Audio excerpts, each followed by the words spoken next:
أعوذ بالله من الشيطان الرجيم.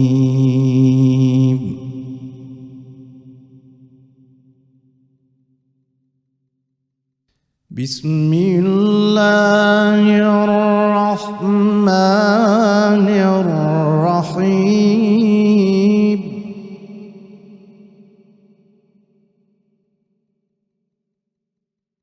وسيق الذين اتقوا ربهم إلى الجنة زمرا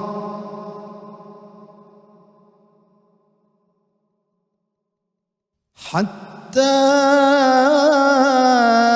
إذا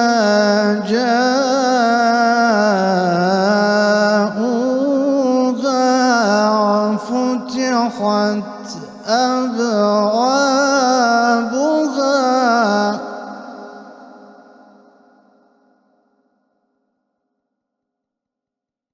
حتى إذا جاءوها فتحت أبوابها وقال لهم خزنتها سلام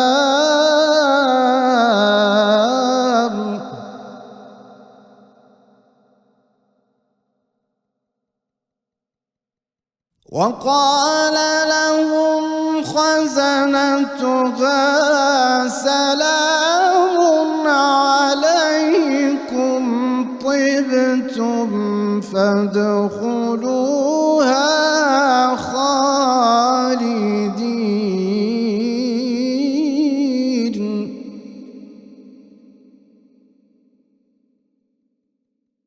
وقالوا الحمد لله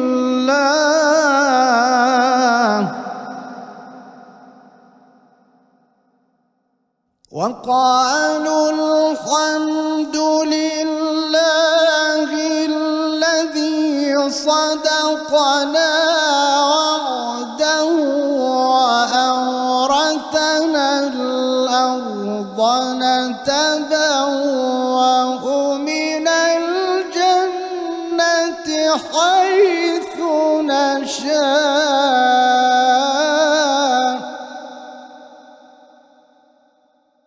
فنعم أجر العاملين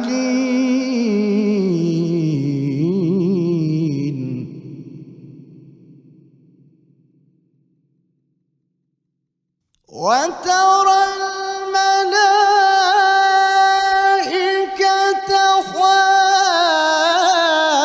حافين من حول العرش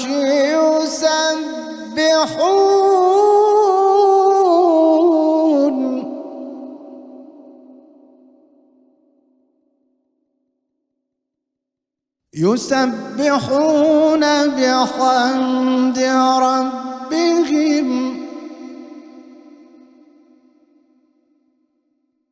وقضي بينهم بالحق وقيل الحمد لله رب العالمين.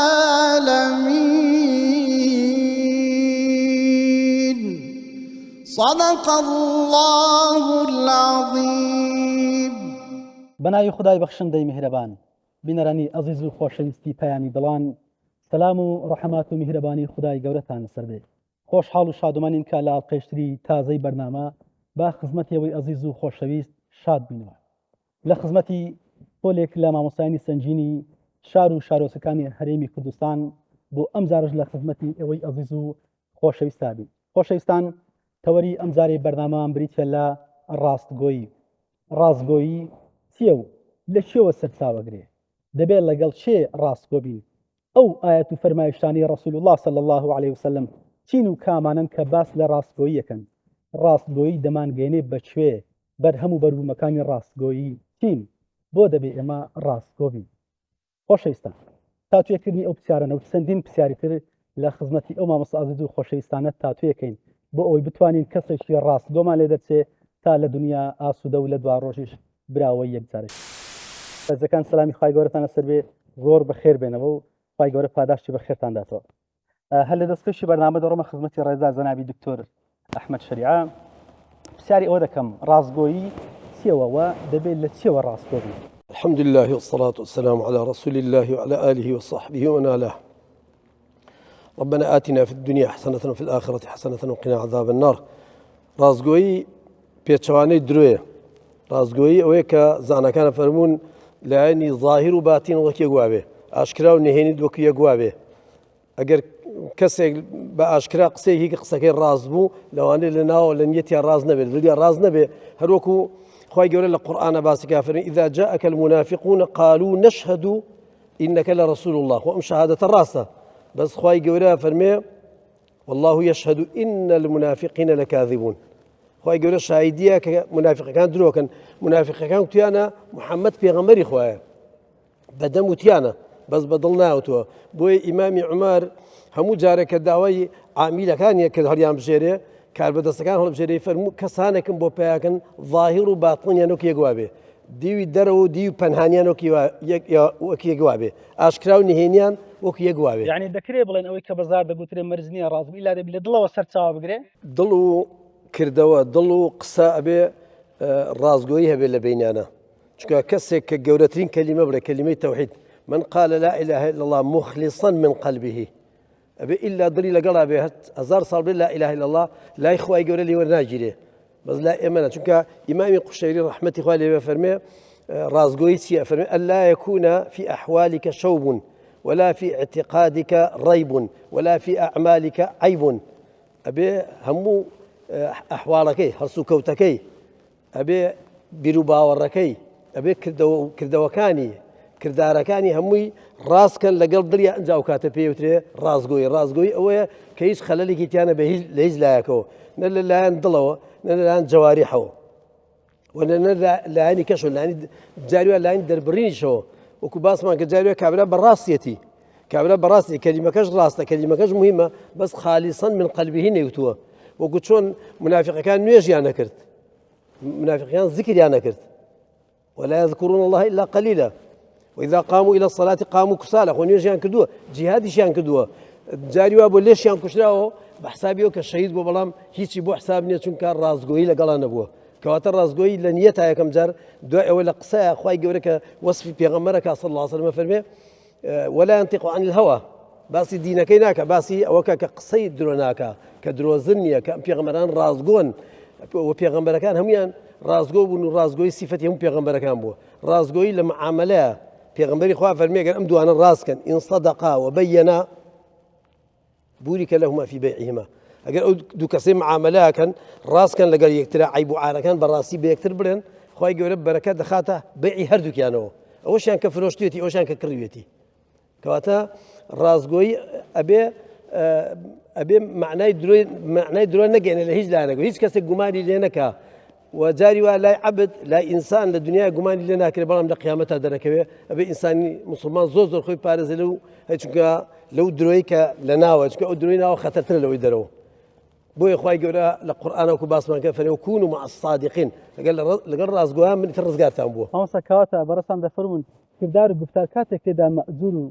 نجحت ودزديني كاتك كسرتاوي لدل بقري لقى الخوي اتصال كويكا راس قوبي بل بوي اخوي يقول هالرشاك قالوا انا فرمي يا ايها الذين امنوا لما تقولون ما لا تفعلون قصكانا كان اخوي يقول نافر بو قصنا كان بو قصي خراب تنكدو قصكان ين باشا قصي راس ينكدو قصي جوان ينكدو برام بكدونا ينكدو بوي اخوي يقول فرمي كبر مقتا عند الله ان تقولوا ما لا تفعلون بس خوش ما مسافرس دكتور عماد ما مصافي ناسش جواني دايم بويكا رازقويتي ولا شو سرچاو دغري بابين بروني خدمتي قران لقل فرمايش كان في غمر خاصه صلى الله عليه وسلم شلون اللي باسكراو اتجاه التوصيات كان شلون بو امامان بسم الله الحمد لله والصلاه والسلام على رسول الله محمد صلى الله عليه وسلم وعلى اله وصحبه ومواله اگر ما شيء خطاب قراني بكين خطاب قراني لبروي خطابه سرمديه خطابه ابديه هاتيه تركيزي لسر او بابتان هم وشتاني كوا قيمتي عليان ياخذ بهاي بالان للجاني انساني قرآن تركيزي لسركا ولا هەمان کاتدا هەر کاتێک لە قورئانی بینیت خوای پەروەردیگار خۆی کەلامی خۆی بە شتێکی وەصف کردبوو یانە پێغەمبەران و پیاوچاکانی پێ وەصف کردبوون دلیلە لەسەر ئەوەی کە ئەم بابەتە مەطلوبە لە مسلمانە ئەبێ لە ژیان ڕۆژانەی خۆیان بەرجەستێ بکەن. ئەگەر تەماشای قورئانی بکەین تەماشاکە ئاەتەکانی قورئان و شەی الصدق لە قورئانی پیرۆزە تقریبا لە 153 ئاەتە لە قورئانی بە مشتقاتەکانیەوە هاتیە 153 ئاەت کۆی ئاەتەکان تەماشاکەی خوای پەروەردیگار جەل جەلالوه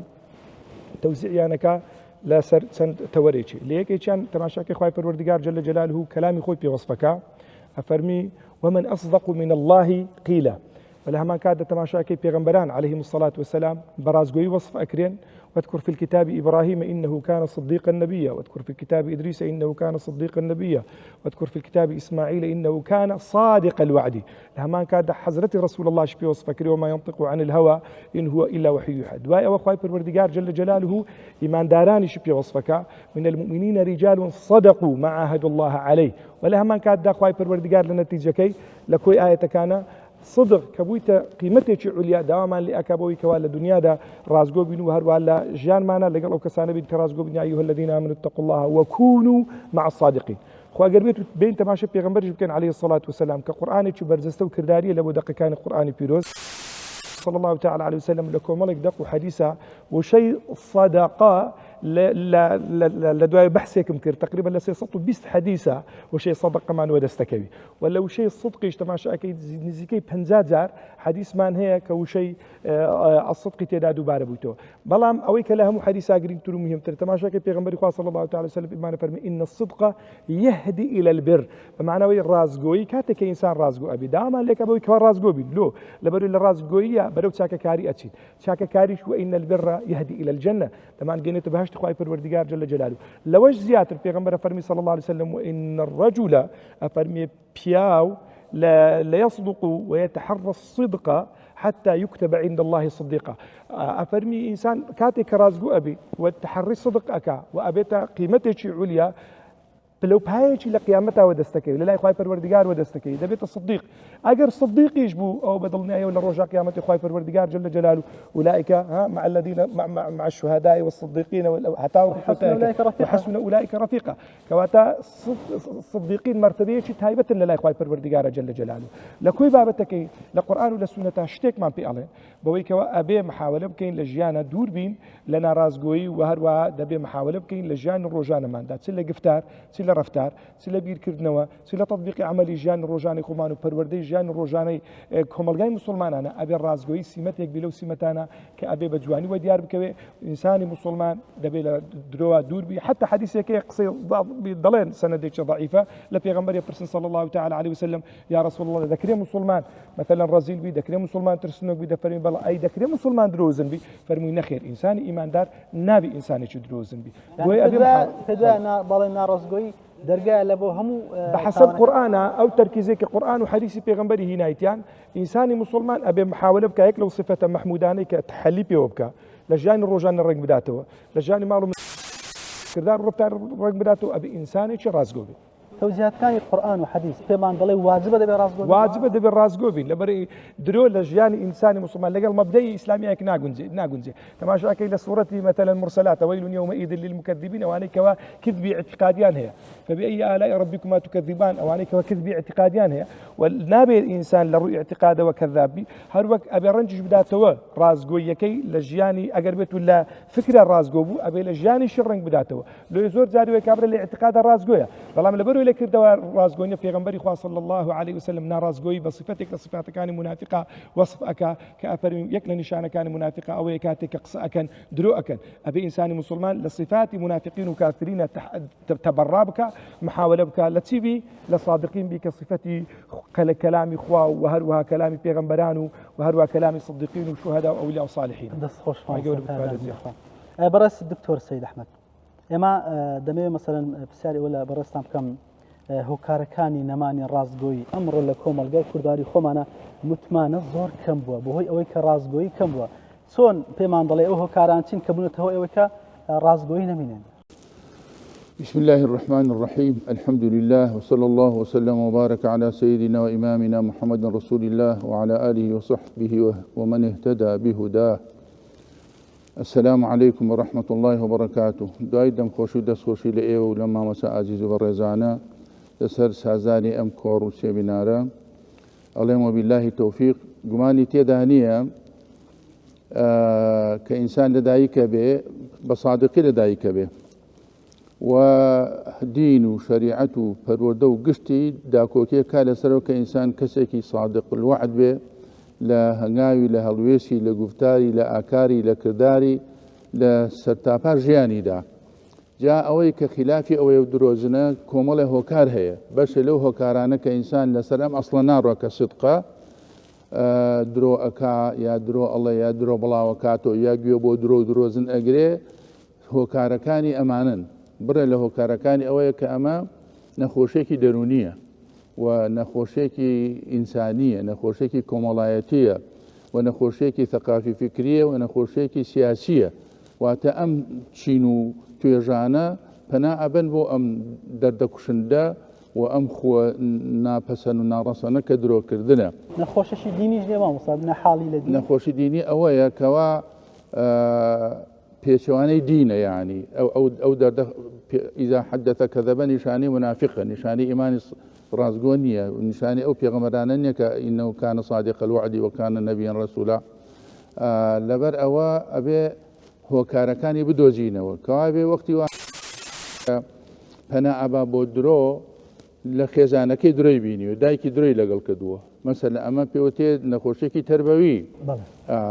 یا لە ناو ژینگەیە لە مامۆسا لە مەکتەب درۆی لەگەڵ کردو فێری درۆ بۆ تا يتحرى الكذب تا صار عند الله كذابا. كوابي لخو أصل واي إنسان صادق به كبيني لو أصل درتشو فنايبر بودرو كومله هوكار هيك بركي موت بركي شيء ويا كابرا أيوة بمدرو كدنو فنابر نبو أمدرو شاغدارة أيوة قازان جبدز بيني يا أيوة خوي دور خاتوا لزررك لترشي. أول بشيء كم هوكاري پروردهی بماموسا تاولي كلي لدود. هوكاري أو خزاني كوملايتي أو جا نفع كابرا أيوة مثلا قازان جبدز بيني درو كابو أي قازان زكا بدز بيني شوني كي درو أخوة لاي قاضي بو أي ما في براكي بخوا لا شوني كي تر بو لاي سياسي لاي حاكمي لاي دي صلاة دارس درويق الله درويق أكا درويق خلا بسي تاوكو قازان جبدز بيني وأخوي لزرورجاني نيجرين أوينا كان خلق بخلتين بحساب كتمس خوي أخلتين في الله خويا كوابي كوقت ژینگە بوو بە ژانگە و بوو بە لانکەی درۆ و درۆزنان بە تایبەتی سیاسیەکان بە تایبەتی مەسوولەکان سەرۆک خێڵەکان سەرۆک حیزبەکان سەرۆک ئەوانەیە کە گروپی خەڵک گویان لێ ئەگرن و چاویان لێ ئەەکەن ئەگەر گەیشتە ئەوە بوو بە سەقافەی گشتی ئیتر ئەو کاتەوە کۆڵێن عەمەد و تەمەد ئەو هەیە ئەگەڕێ لە قازانجە زەرەرەکە وای لێ درۆ ئەبێتە ئەسڵ و ئەبێتە خو ئەبێتە خەسڵەت و مەلەکە لە گەورە تا بچووک لە تەوقی سەری تا بەریفی ئەم کابرەوای لێ سێرەکات جێی نابێتنا ئەم کۆمەڵە سادق و ڕازگۆیە مەجبورە پەنابە بۆ درۆ کەوابێ ئەگەر دانەدانە لێرەولەوێت کەسێ بە تایبەت درۆکە لە بوارێکە بە هەر حاڵ بەڵام کە بوو بە خەسڵەتێکی عامە کە بوو بە ثەقافە بوو بە نوێ لە فەرهەنگ و بوو بە خو خودەی ئینسانەکە بەهۆی مجتەمەعەکە گشتی درۆکە لە ڕئیس و تا مەرئوس لە بازرگان درۆکە أو تزويره بشكل درو مثلا شون خواردن أو قرآني في رزق باسي منافقانك يحلفون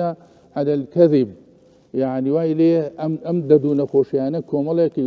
هل فكران ليه جو كداني تسبيح يكي كان أي تتواوك يكي تر أي بانك خزانك سيستمك هر كسي أمشي فتاني تاول صفة خرابة كان دي بدوري خوياكو وكاتو إذا وعد أخلف إذا حدث كذب إذا أؤتمن خان وإذا خاصم فجر أو صفتانا كخوشويز آمرجي كدوب بينجيان عليه الصلاة والسلام يكتي دروسكن يكتي تواوكن يكتي بانكن يعني استدعاء يكتي أكن بوئيق لكم لكن لو كسرت أيضا بزاوية تا في غمرجان فرميتي يكتب عند الله كذابا وإليه بهجر الراسينات وأن يبلي سيتريني بسر خويا وقتها يبو أي ما شاء الله يليكن وي ملم بياوي كيف كنوارة بياوي كي زانايا بياوي كي دنخوشة بو أي وقتها يدرو أكوي في بكنن درو شاقدارك بوي ضلي أو دورو برا لخوي وران ترو خراب تر خوشكا بوي شغلي بولدن ما شاء الله يليكن هرب كورتي بون منا سارة سرك بكورتي بو أي كا أو هو كارانة بنبر بكرينو تاوەی کە ڕاستگۆ بین. چارەسەری درۆ نەک هە درۆ هەر خراپەیەکی تر ئەوەیە کە بڕەتی بدەین بەخواوە وای لێکن لەگەڵ خوا ڕاستکە ئەم ئیمان و مؤمنین ناو کۆمەڵی ئیماندارانە جێ نابێتەوە کەوابێ ئیمان عیلاجی ئەو ڕیشەکەنکردن و دەرهێنانی ئەو خۆ پیسەیە کە پێوتە درۆ هەروەها عیلاجە بۆ دەردەکانی تریش دەردەکوشتنە ئینسانیەکان کۆمەڵایەتەکان سیاسیەکان فکریەکان تەقافیەکان هەمووی ئەگەر ئیمانێکی صادق ڕوا وەچەکەرەی کرد و بەروبوومی دروست کرد لە سلوکی مرۆڤەکەتا لە گردنیشی بدەن درۆ ناکە و هەزار قاجاجیشی بێ لە پڕێبیکە بە کوڕە درۆ ناکە و هەمیشە صادق الوعد دەبێ و هەنگاوەکانی سال لەگەڵ خوا ڕاز بوو لەگەڵ خەڵکی ڕاستە ئەم خەڵکی کە درۆەکە کێشەکەی ئەوەی لەگەڵ خوا ڕاز ناکە ئەو سیاسی کە درۆەکە کە سوێ نەخوا کە خەڵگە خڵەتێنێ کەستە مزڵمەکە درۆک شاخدار و گەورەی ئەکا لەگەڵ مجتەمع لەگەڵ حیزبەکەی خۆی لەبەرەوە پەیوەندی لەگەڵ ئاسمانە نییە پەیوەندی لەگەڵ خوادا قەتع بوو ئەو ڕایاڵ و پردە قرتاوە و پساوە ئەمە وای لێەکە ئەبینێ تەقافەی لەگەڵ عامێ بۆ شامێ دەست خۆش مامۆستافادارخوا لەسەر مڵەتی مامۆستانی بەڕست پێمان خۆشە بڕۆنە لە خزمەتی کاکمەلا هەنگاو شتێکی ڕۆحیمان بۆ بڵێ بۆی هەم قسەکانی ئێوەش ماشەڵڵا ئیدی ڕۆح تێر دەکات بەدەنگە بە سۆزەکەی حەزمان لێ جێمان لە شتێک دێ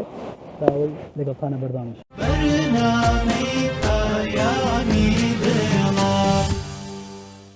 يا ربي أتى بحر كرم ما ولا باريا باراني سلامت بخرم برج بساريا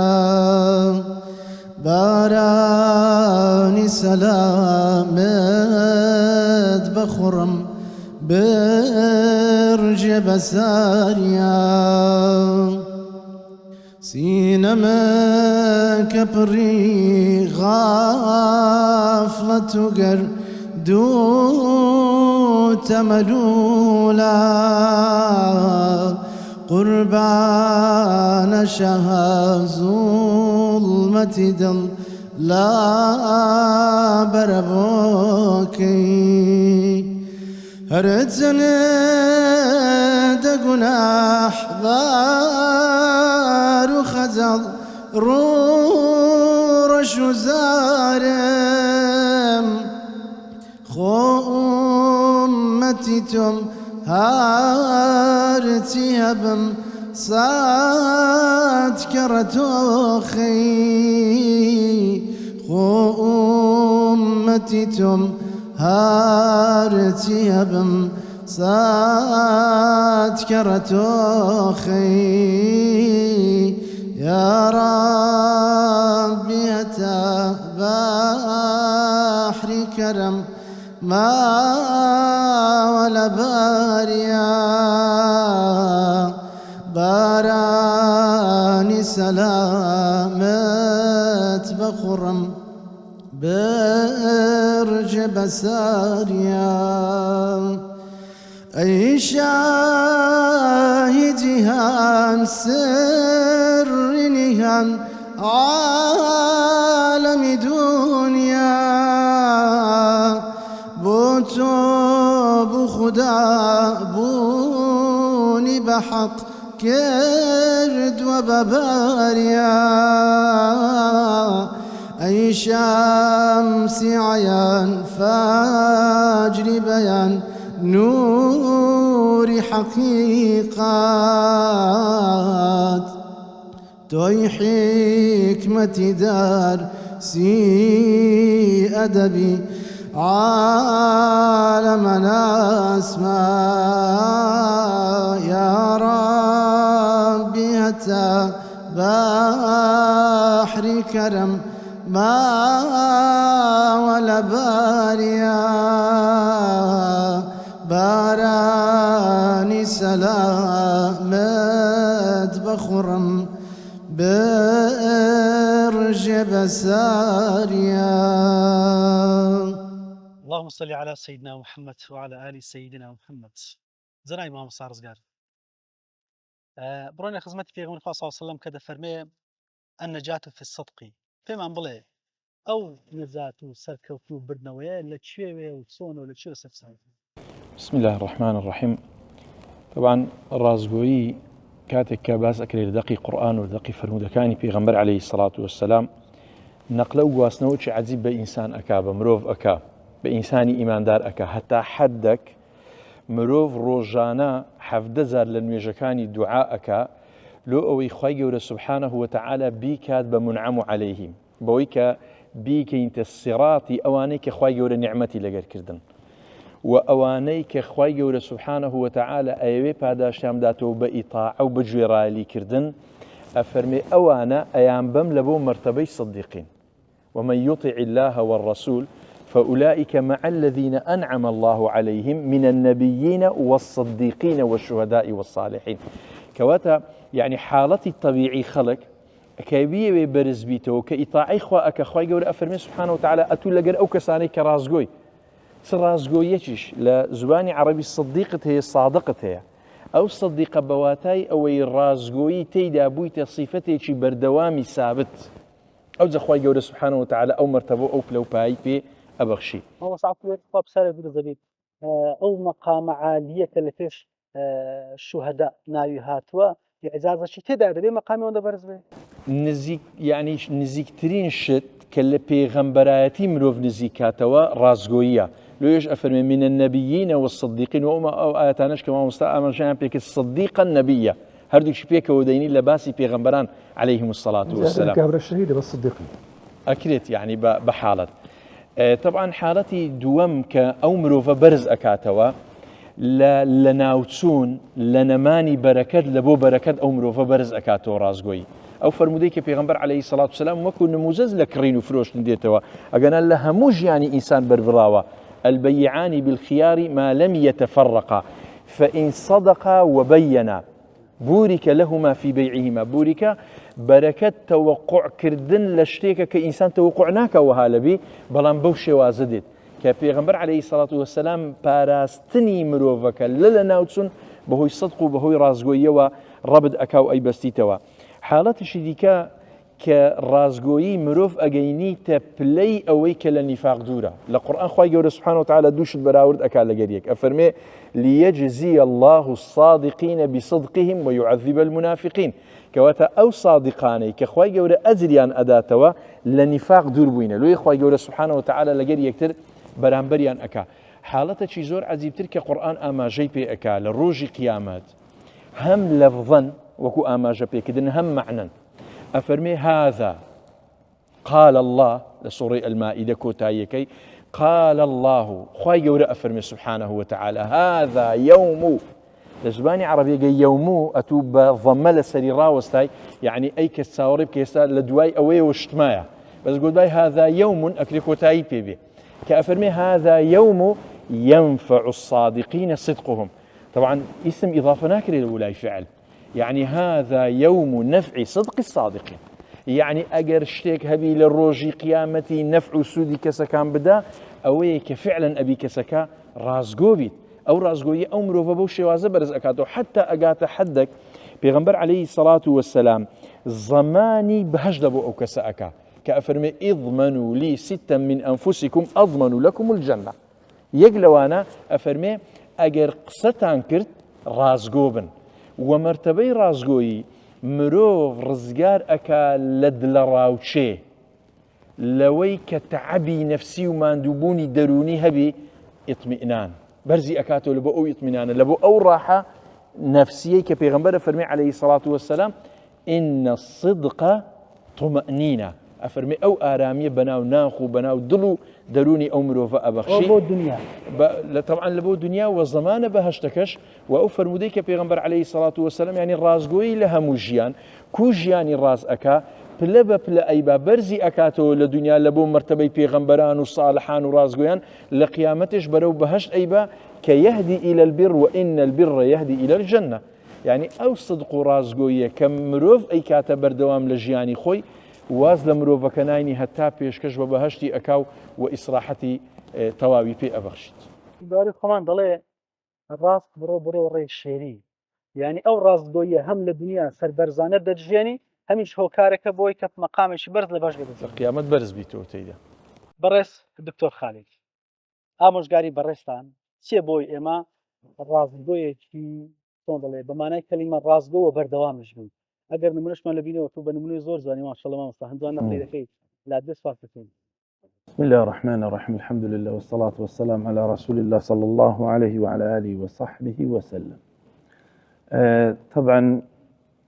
اگر راستگویی بینین لە زمانی پێغەمبەر صلی الله عليه وسلم تا دەگاتە ئەوڕۆ ئێمە جوانترین نمونە تەماشاکەی خوای گەورە نیشانمان دەدا لقد كان لكم في رسول الله أسوة حسنة. پێغەمبەری خوا صلی الله عليه وسلم بۆ ئێمە قودوەیە. پێشی ئەوەی ببێ بە پێغەمبەریش خەڵک لە ناوە خۆیان کە بانجیان نەکرد بە صادق الأمین. یعنی هەم ڕاستگۆ بووە هەم ئەمینیش بوو ئەمانەت پارێز بووە. حتى کاتی دعوەکەشی کە پێغەمبەر صلی الله عليه وسلم دەست پێ کرد کاتێک کە چوە سەر چیای سەفا و بانجی خەڵکەکەی کرد ئەگەر پێتان بڵێم لەو دیوی جەیشێک هەیە ئێستا دێ هجوومتان دەکات لە دیوی ئەو چیاوە دێتە سەرێ ئێوە باوەڕ دەکەن فەرمویان ما جەڕەبنا عەلەیکە کەذیبا قەت تەجربەی درۆمان لەگەتو نەبووە ئەوەی هەبووە هەموو ژیانی تو بریتی بووە لە ڕاستگۆیی ئەو جا فەرمووی دەکەواتە من پێغەمبەری خوام لێرە مەبەستم پێ چییە یعنی تۆ وەرە بزانە ببینە لە دنیاەدا یەک کەس هەبی سەرکردەیەکی هەبی وەکو پێغەمبەری ئێمە عەلەیهی سەڵات وەسەلام لە ژیانیدا لێی سابت نەبووە درۆیەکی کردبی خەڵکیش بە دوو کەسێک دەکەوی جاری وا هەیە ژیانی پڕە لە درۆ تۆ وەرە بینە ئەو دوانە مقارەنەکە ئێستا وەکو کەسێکی ڕاستگۆ ئینسان ئەخە ئەوڕۆ کە خەڵک لەبەر چ گومڕابووە تۆ سەرکردەیەکت هەیە درۆزن ئەمە سەرکردەیەکم هەیە ڕاستگۆیە تۆ سەرکردەیەکت هەیە مەسەلەن خیانەتکارە ئیمن ئەمانەت پارێزە هەرچی تەماشای دەکە لە سیفەتی جوان لە پێغەمبەری خوادا هەیە صلی الله عليه وسلم لۆ بێ ئەو سەرکردەیە جوانە کە یەکێ لە سیفەتە هەر جوانەکانی بریتی بووە لە ڕاستگۆیی بیگۆڕیەوە بە کەسێکی درۆزن مامۆستا خۆ لەو کاتیش لە سەردەم پێ خۆ فەرمین خۆ دەیانزانانی ڕاستگۆیە کەمی بەدوو بوون لا یازال جەزان فڵان کوردستان درۆزە هەن لەگەڵینە زۆرینە لەگەڵوان یانە هۆ کاتیە عادة دائما تماشاك حتى ببين لو سؤالك هرقل أبو سفيان دكا ضلي ئەو پێغەمبەری کە ئیدعای پێغەمبەرایەتی دەکا ژمارەیان زیاد دەکەن کەم دەکات دەڵێ زیاد دەکەن دەڵێ ئێوە تەجربەی درۆتان لەگەر هەبووە ئەبوو سوفیان دەڵێ هەتا لە ناومە بوو نەمان بوو بەڵام ئێستا لەگەرە منە نازانم ئێستا دەکایانە دەرێ دەشم زانی ناکە بەس ویستم ئەوەندە قسەی خلاف بێخ بەنایە کە موسڵمان بوو بۆ دەرێ دەڵێ دەشم زانی ئەو وەختی شەر نایکاتن بەڵام ئەوەندەم ئیزافە کرد گوتم ئێستا نازانم ئایا بزانم درۆیان دەکا یان ناکە پێغەمبەری خوا صلی الله عليه وسلم زەمە بەس لێرێت خۆی دائیمە ئینسانی ڕاستگۆ بەڕاستی کە ڕاستی لە قسەکانیدا دەبێت ڕاستی عەقیبەتی چاکە درۆ عەقیبەتی خراپە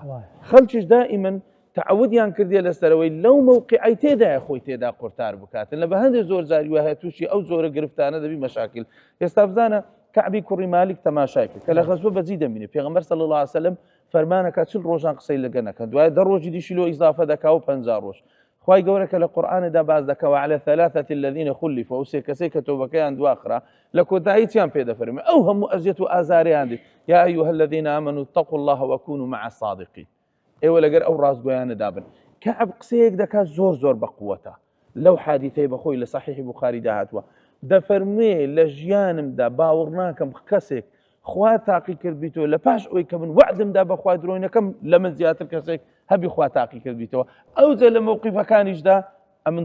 درۆم هەر نەبژاردێ سبحان الله دائیمەن کەسێکی ڕاستگۆ بوویمە جالۆی بەڕاستی مەگەر تەماشا بکەین لە تەواوی سیرەی ئەسحابی پێغەمبەر صلی الله عليه وسلم لە سەلەفی صالح لەوانە یعنی درۆ پیشیان نەبووە درۆ شتێکی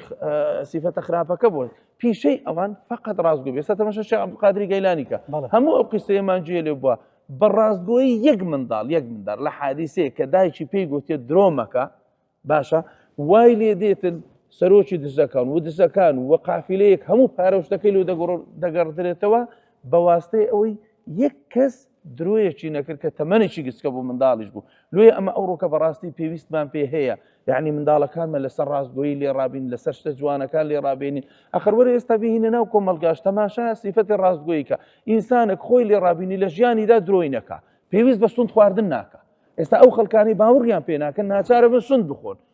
یعنی مەجبور مەبە سوند لە بۆ خەڵکی بخۆی کابرایەکی ڕاستگۆم حەزت لێ باوەڕکە حەزت لێ نییە باوەڕ مەکە تەماشا پێغەمبەر یوسف کە خوای گەورە کە لە قورئانێدا باسی دەکا چی پێ دەڵێن یوسف ئەیوهە الصدیق بە جوانترین سیفەت بانجیەکەن ئەی پیاوە ڕاستگۆیەکە لۆ چونکە ئەو پیاوە درۆی نەکردیە یەکسەر ئەفتینا فی سەبعی بەقەرە پێمان بڵێ ئەو فتوامان لۆ بدە قسەمان لۆ بکە دەربارەی ئەو خەونە چونکە ئەو پیاوە لە ژیانیدا چووەتە سجن درۆی نەکردووە لە عەزیەتیاندایە درۆی نەکردیە گەورە بۆ درۆی نەکردە بووتە دەسەڵاتدا درۆی نەکردە یەکسەر ئەو پیاوە بەچن مەشهورە بخوای گەورە وەسفداری دەکە کە باسی دەکە لە قورئان بە وەسفداریان کردە کە پیاوێکی ڕاستگۆیە جەلوی بەڕاستی ڕاستگۆیی لە جیانی ئینساندا زۆر شتی معجزات دروست دەکا حەجاجی کوڕی یوسفی سەقەفی دوو پیاو هەبوو بڕیاری کوشتنی لۆدا بوون بیان کوژی تەواو هیچ مەجالی تێدا نیە یەکێ لە ڕاوێژکارەکانی گوتی بانگی بابیان کە دەزانی لە چێ شاردینەوە گوتی خەوە نارێ گوتی بابی لەکن کەعبە وەعدی دایە بەخوا درۆ نەکا بەس ڕاستی برێ هەموو ژیانی لێی بپرسە لە چێ ڕاست پێت دەرێ بانگی کرد لە دوی نات ئەو پرسیارێ لەکرد گوتی منداڵەکانت لە چێنە دوو گەنجەی لە من عاسێ بووینە گوتی لە فرانە جێنە گوتی لۆ درۆت نەکرد خۆ توێستە دەزانی 100% من پیاوێکی خوێن ڕێژم زەنامە کوژم زۆر بە احتیادی ئاخر عەبدوڵای کوڕی ئیمامی عومەرە و شەهیدی کرد یعنی جێی لە کوشتن نەبوو لەوەی دەستی نەپاراستێ لە سەحابە و غەیرە نا عەبدوڵای کوڕی عومەر حربەیەکی لە بنی پێی داوە لە کاتی لە حەج بووە یەکێکی نارد بە ژەهرایی بووە هەر بەو سەبەبە مرد عەبدوڵای کوڕی ئیمامی عومەر ڕەزا و ڕەحمەتی خوای لێبێ لێرە دەڵێ پێی گوو لە فرانجێ گوتی بەس پێم برێ یعنی ئێستا تۆزانیە من دەیکوژم هۆکار چ بوو ئەتوای لە تو کرد کە تو شوێنی ئەوانە بەم بڵێ دەڵێ من وعدم بە پەروەردگار داوە مەهما بازی هەموو شتێک کە قوڕس بی بەڵام لە ژیانمدا لە غەیری ڕاستی لە دەوم دەرنێ لەوەی لە قیامەت کە چوومە کرد خوای گەورە بەڵام خوایە ئەو وعدەی لەو ڕۆژە بەتومدا لەکن کەعبە هەتا ئەو ڕۆژەی بە تو گەویشتم خلافەک لەو زمانەدا دروست نەبوو فەرمووی ئازادم کردن بڕۆ پێیان برێ بێنە دەرێ ئیدیا من هیچ ئیشکالیەتێکم لەسەرەوان نییە دکتۆر جەموو وەرەگەر کاتەکەش تەواو بێ بەڵام ئێستا ئەوڕۆ ئێمە دەڕۆینە بازار لەسەر بەفیترین ست و شات سون دەخوا لە هەمان کاتە دەڵێ کەیمێ سوندی ئەوزم پێی باوەڕ ناکەم کەمیان لەبەر چۆن متوانە نەمایە بەس بە کورتی ئەو مەسئلەیە یعنی ئەمن دەڵێم ئێستا وەکو موسڵمانێک خۆت لێ ڕابینە خەڵک بە قسەت باوەڕ بکە باوەڕی نەکرد سوندی لۆ مەخۆ یعنی ولا تجعلوا الله عرضة لأيمانكم يعني بەڕاستی ئینسان دەبی وا خۆی لێ ڕابینی سوێند لە کاتێکدا دەخورێتن لۆ مەسئلەی یەکلاکەرەوەیە لۆ قسەی ناو بازار و کۆران و جێگایان نییە بەڕاستی ئینسان ئەگەر بەو ڕاستگۆیە مەشهور بوو خەڵکیش داعینە داوای لێ بکە کە سوندی لە بوو زۆر سپاس دکتۆر کەمالجان ڕاستگۆیی خاوەنەکەی دەگەینێتە کوێ بسم الله الرحمن الرحيم دیارە مامەستان زۆر ئاماژەیان بۆ حەدیثەی عەبدوڵای کوڕی مەسعود ڕزای خوای لێبێ کە فەرمووی عليكم بالصدق فإن الصدق يهدي إلى البر بەس دەکرێت زیاتر لەسەری ڕابوەستین ئێسامە ئینسانی مسلمان گەورەترین هیوایەتی ئەوەیە خوای گەورە خێری دنیا و قیامەتی بەنسیب بکات وأو دعاء ربنا آتنا في الدنيا حسنة وفي الآخرة حسنة وقنا عذاب النار هیچ مبالغە ناکەین کە بڵێن کەسی صادق و ڕاستگۆ خوای گەورە خێری دنیا و خوای خێری دواڕۆژی بەنسیب کردووە چونکە هەر سەرەتای ئەو فەرمودەیە إن الصدق يهدي إلى البر خۆی بیر بۆ خۆی بەهەشتی دنیایە و ئینسانی مسلمان بیر چ وەک چاکەکاری لێک دێوە وەکو ژنیانی چاکەکاران لێشی دێوە چ وەکو ئەو ئاەتە لێشی دێوە لەیس البر أن تولوا وجوهكم قبل المشرق والمغرب هەموو ئەرکانەکانی ئیمان و ئیسلامی تێدا کۆ کردوتەوە کە ئەو کەسە دەگاتە مەرتەبەی بیر دوای ئەوەش وإن البر يهدي إلى الجنة کەواتەوە هەم دنیای بەنسیب بووە ئەو کەسێک کە صادقە و هەم لە قیامەتێش گەیشتە بەهەشت نەک هەر بەهەشتیش بەڵکو پلێ بەرزی بەهەشت لەبەرەوەی خوای گەورە لە ئاخری ئاەتەکە دەفەرمێ رضي الله عنهم ورضوا عنه خوای گەورە لێیان ڕازی و ئەوانش لە خوای گەورە ئەوان لە خوای گەورە ڕازین و خوای گەورەش لێیان ڕازیە وذلك الفوز العظيم يعني ئەوە گەورەترین هیوایەتی ئینسانە کە لە دنیادا پێی بگات و لە قیامەتیشدا پێی بگات ئەوجا ئەو ڕەفاقەتی مامەسانی بەڕێز باسییان کرد لە ئاەت کە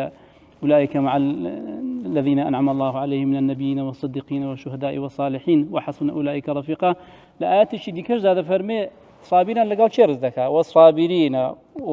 والصادقين والقانتين والمنفقين والمستغفرين بالأسحار يتور الرفع إنساني صادق سبب معناه ليش بدينه وكإنساني صادق صابديشا قانتيشا بردوام عبادتي خواي دكابا من الكسيوبة قد من الكسيوبة خشوعة وهروها بخشديشا وهروها لو كسانشا كالبري بيان دا لخواي قوري دا بارنوا سبب ليش بدينه أو مرتبة سبب قوري بو كسي صادق ورازقو سواش ليش بدينه كإنسان تنها بصدق أجر لمرحلة قناغ كان دي كجنا نقاتا مرتبة صابران وبخشران أو كسانا لقلوان رفيقة يعني أجر نشتواني بخشري نبي دەوڵەمەندیش نەبێ بەڵام بەهۆی سدقەکەیەوە لەگەڵ کەسێک حەشر دەکرێت کە دەبەخشێ لە پێناوی خوادا لەگەڵ کەسێک حەشر دەکرێت کە شەو نیوە شەوان ئیستیغفار دەکات و تۆبە دەکات و دوعا و نزا دەکات و بەخەبەرە ئینجا لە ڕاستیدا مەسەلەی سدق وەکو گوترا وەکو مامۆستا شێرزاد ئەو حەدیسە دەتوانین ڕاوەستانێکی کە لەسەری بکەین دەفەرمی الصدق طمأنينة والكذب ريبة حتى لسر زماني قراني پیغمبر يعقوب كاتك عليه السلام كاتك دريان كرت قالوا يا أبانا إنا ذهبنا نستبق وتركنا يوسف عند متاعنا فأكله الذئب وما أنت بمؤمن لنا ولو كنا صادقين ده زين رازنا كان هل ليه ترسن بدرو بخرينا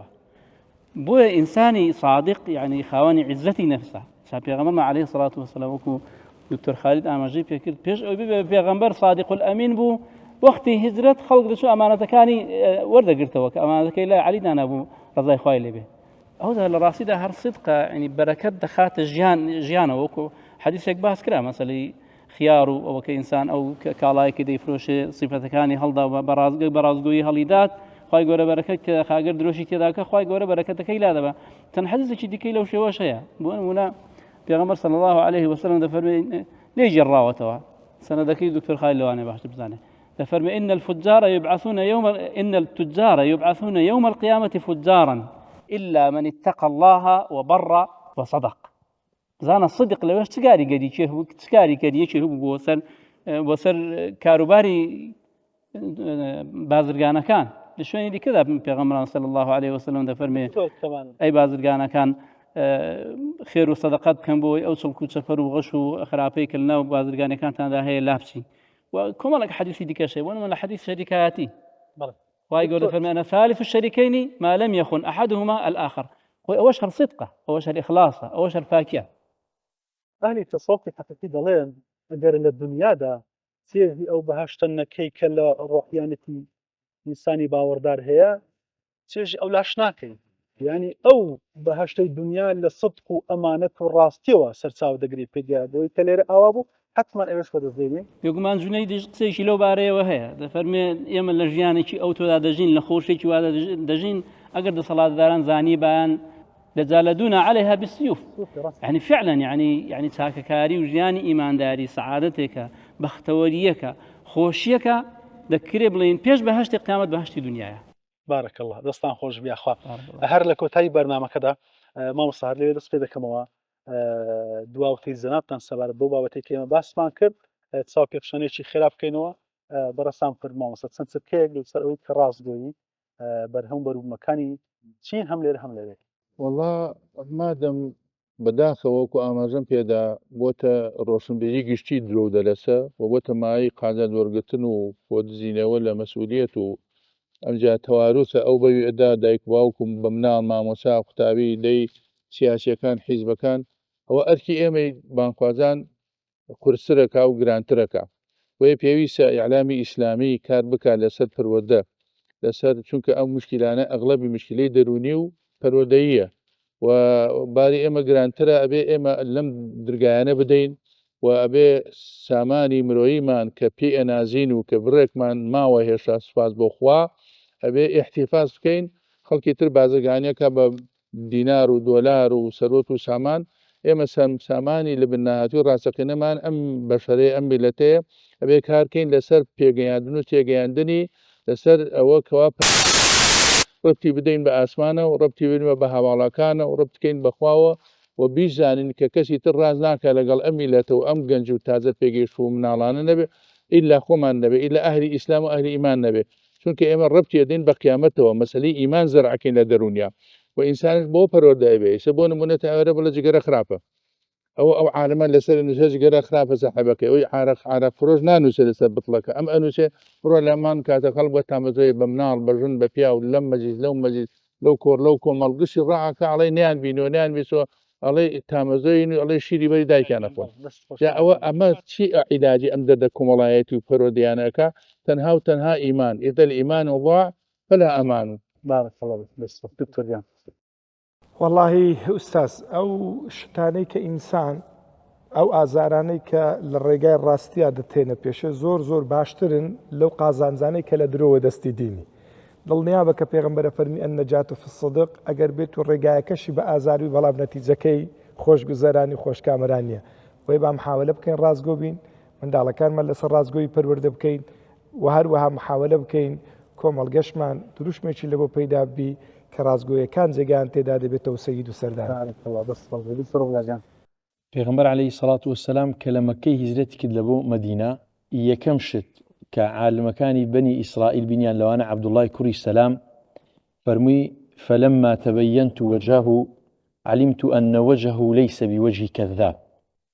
ئەو صدق و ڕازگۆیە ئەبی لە نیو چاوان و لە هەرسوکەوتەکان ڕەنگ بداتەوە. ڕازگۆیی لە دینی ئێمە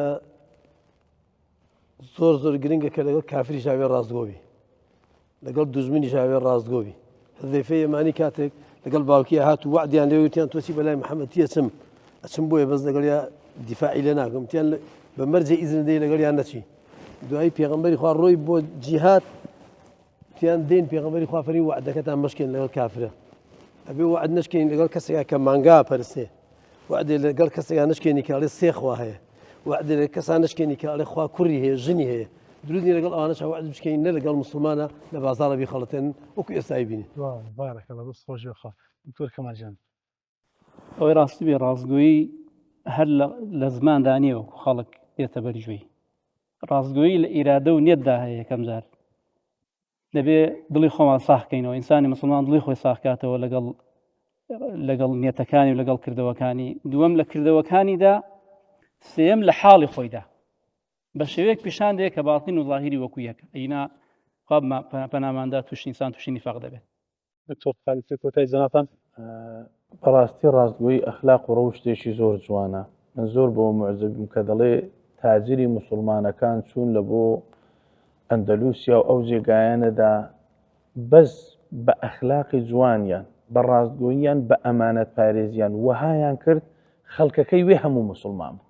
بەس بەو ڕاستگۆیەی کە هەیان بوو کە وعدیان پێدان بەجێیان دەگەن کە قسەیان دەگۆ قسەکەیان ڕاست بوو یعنی ئەوەندە معجبی ئەخلاق و ڕەوشتەکەیان بوون خەڵکەکە هاتنە ناو دینی ئیسلامەتی جاوا ئەوم بەبیردەین تۆ کە قسەیەکی عومەری کوڕی عەبدولعەزیز دەفەرمێ کونوا دعاة إلى الله وأنتم صامتون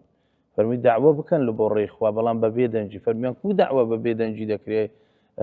ئەی ئیمام فەرمووی بئەخلاقیکم بەو ڕەوشتە جوانانەی کە هەیتان هیچێ لەوانە کە ڕاستگۆیە بەوەی داعوەی پێ بکەن. خی گەورە پاداش بە خێرتان داتەوە لێمەتان نەسینێتمەتان باقی بە دەستە خێر زۆر سپاس بۆ ئامادەبووتان دەست و چاوتان خۆش بێ یا ڕەبی. بەڵێ بینەرانی ئەزوو خۆشەویست ئەوەی مامۆستایان فەرمیان تشتێکی کەم بخرا سەر مەسەلەی ڕاستگۆیی هیوادارین کە خی گەورە چۆن ئەوەی کە ئێمە لە ئەسڵا بە ڕاستگۆیی لەدایک بوونەوە هەر بە ڕاستگۆیش بژین وە بە ڕاستگۆیش ببرین خی گەورەش لە دوا ڕۆژە لەگەر پێغەمبەران و ساڵحان و ڕاستگۆیان حەشرمان کە سپاس مامۆستایان دەکەین دوبارەکە لەگەڵمانە بوون سپاس بۆ ئەزارمان لە دواوەی کامێرا سپاس بۆ بینەری ئەوەی ئەزیز و خۆشەویست تا بێگەشتنەوە بەخوای گەورەتان سپێرم والسلام عليكم ورحمة الله وبركاته.